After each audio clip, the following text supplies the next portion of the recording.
Morning began to infiltrate the room, its wisps of light sneaking through the gaps in the curtains. Aziraphale gently extricated himself from his friend's side, his mind resolute on the task ahead. This would not be easy, he knew, but he was determined. He embarked on preparing breakfast, hoping to soften the impending revelation with a touch of comfort to aid the conversation.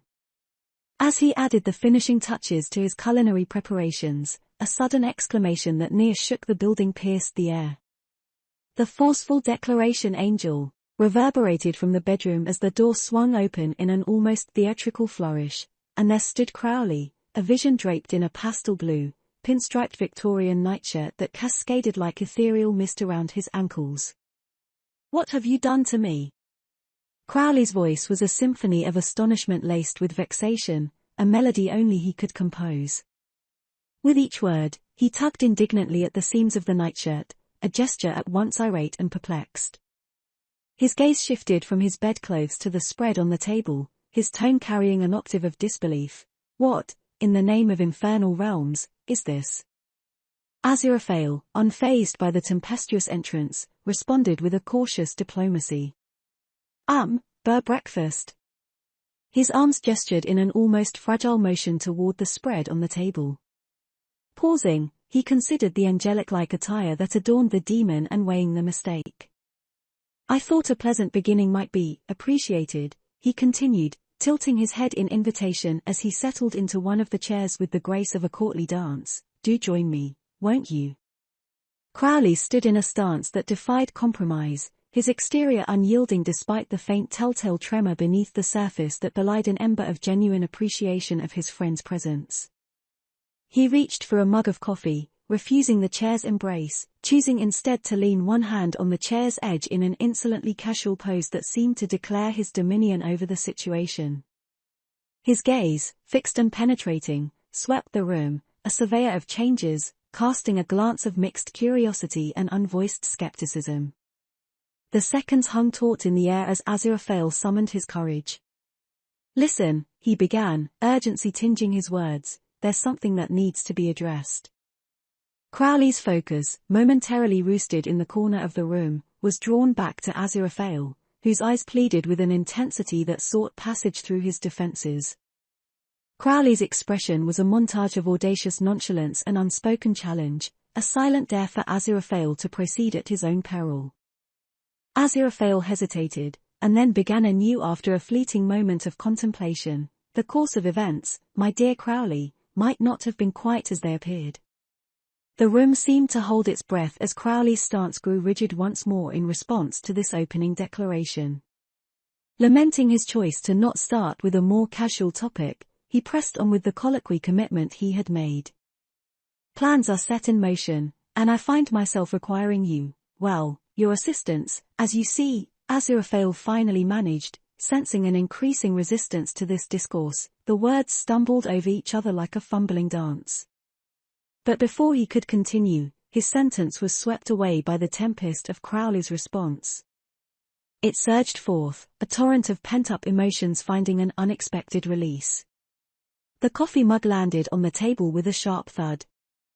The chair, previously a prop for his casual defiance, was thrown aside as Crowley surged forward. Aziraphale rose, his hands spread in a plea for understanding, his eyes wide and beseeching. "Crowley," he began, his voice carrying a plea that seemed to catch in his throat. But before he could muster another syllable, Crowley's voice slashed through, its edge serrated with sardonic scorn. "Need me?" His grip tightened on Aziraphale's shirt front, fingers like vices yanking the angel closer with an urgency that painted a portrait of anger and intimacy entwined. Their breaths mingled, the distance between them paper-thin. Crowley's voice hissed with a bitter, venomous whisper, "I thought you were with them now, aren't you?" The aggression was intoxicating as he propelled Aziraphale towards the hall almost mechanically, until they reached the doorway.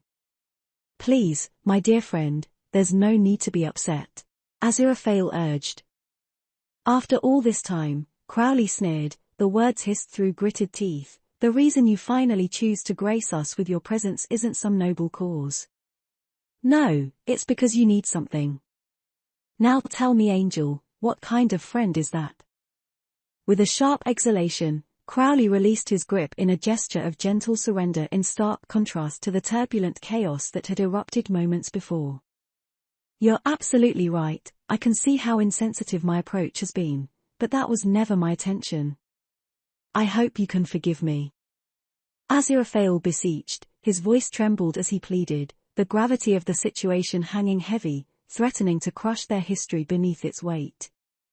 "Crowley, please, just listen." "We have to." He was silenced by Crowley's voice, a snapped response dripping with sarcasm and scorn. "We have to?" Each word an incision, each syllable a puncture in the fragile membrane that held their alliance. Crowley's posture, previously taut and furious, now sagged with an air of resignation, his tone a final note in a symphony of severed connections. "You made your choice, Aziraphale. And that choice had no room for we." Aziraphale's gaze bore into Crowley's, his eyes shimmering with regret, his voice now softened and laced with melancholy. "Crowley, I know it seems that way, but there are forces at play beyond what you and I ever imagined." He stepped closer, his fingers reaching out to touch Crowley's cheek, but the demon flinched away as if burned. Aziraphale withdrew his hand, the rejection a physical ache in his chest. "I did what I had to do to protect us both, to protect Earth," Aziraphale continued, his voice wavering. "But it doesn't mean I wanted to lose you." His gaze pleaded for understanding, for a glimpse of the Crowley he had known. Crowley's visage clung to the shadows, an intricate tapestry of pain and anger. "Protecting us? Huh?" His words dripped with that trademark sarcasm, a cloak concealing the vulnerability beneath. "You've got a funny way of showing it," he snarled with a wry twist of his lips. "It seems to me that you chose your allegiance and put your trust in them, despite the countless eons of. He waved his hand dismissively and paused, allowing a moment to gather his thoughts. "Rather than having faith in all we've achieved, all we've built, everything we've worked for. And now you come to me what? Surprised? Surprised that, once again, they are making a mess of things. Are they?" His voice remained resolute, the formidable barricade he had erected showing no signs of crumbling. With a noncommittal shrug, he cast off his own question, declaring in a matter-of-fact tone, "I don't want to know." Aziraphale took a step closer, his voice barely more than a breath. "Crowley, something didn't seem right, I had to know more. I'd give anything to go back, to change what happened. But right now, we have to put aside any differences and face this together."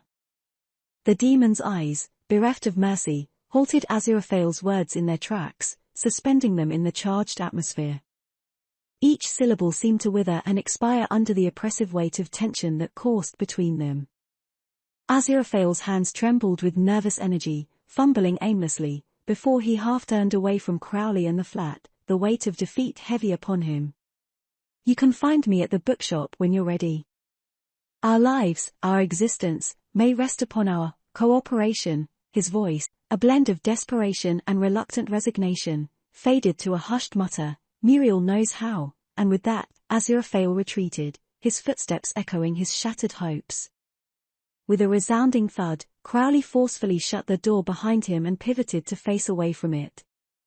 His hand trembled slightly as he pressed his clenched fingers against his mouth, a quivered breath momentarily betraying the angry facade. Composure regained, he cast a disapproving glance downward at his nightshirt, and emitted a frustrated tut. A snap of his fingers later, his attire shifted seamlessly to his preferred wardrobe. He re-entered the flat, grumbling and groaning, his irritation a symphony of vocal disapproval. Every corner held evidence of angelic meddling, and Crowley's words swirled in the air like dark smoke. "What's happened to this?" he muttered with a theatrical sweep of his hand, in a gesture that defied definition. "And where is all the blasted alcohol?"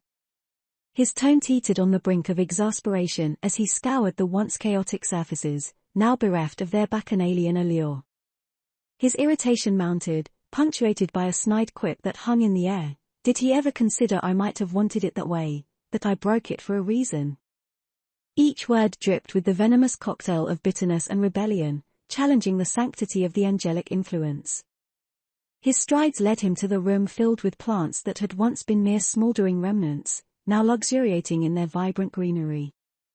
Here, Crowley stood, his lips drawn into a stubborn line, his pride preventing him from openly displaying the gratitude that simmered beneath the surface.